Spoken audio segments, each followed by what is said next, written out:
There's a quote that makes rounds on social media quite often.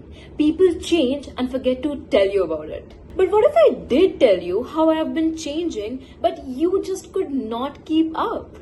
A recent friendship breakup taught me that navigating our friendships in our 20s is not just about growing apart physically from our friends, but it is also about a massive clash of psychological interests taking place.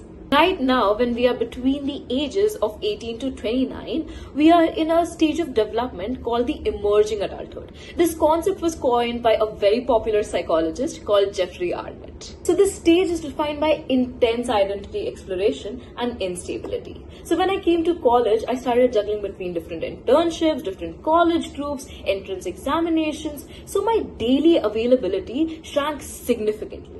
For me, this was basically a survival mechanism to adapt to college life, but my friend saw it as a massive threat to our bonding. In school, relationships or friendships get formed mainly due to the physical proximity or sharing of the daily environment. But as we age, adult relationships require us to resonate on deep, shared psychological growth and life trajectories. I often celebrated that physical distance never ruined us, but I overlooked the widening emotional distance between us now. They were treating our friendship in the exact same manner as it existed when we were 17, but that demanded an outdated version of me. Now, when they suddenly blocked me, it put me in severe cognitive dissonance. In social psychology, Leon Festinger describes cognitive dissonance as the distress we experience while holding two conflicting beliefs. When we experience a discomforting scenario, our first instinct is to cling, rerun to the old scenario, and force the other person to fit into our current reality.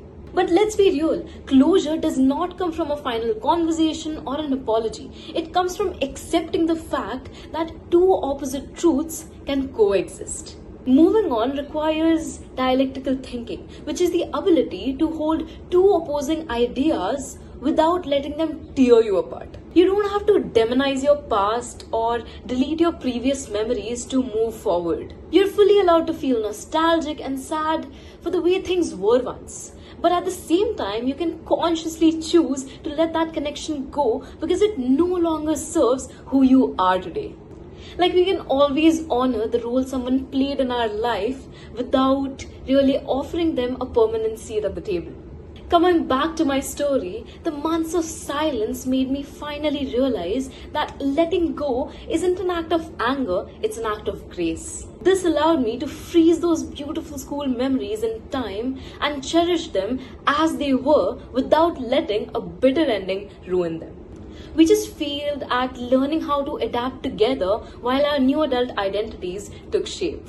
And this made me realize that maybe the friendships which survive your 20s aren't the ones which stay frozen in time, but rather the ones which allow you room to change. Thank you so much.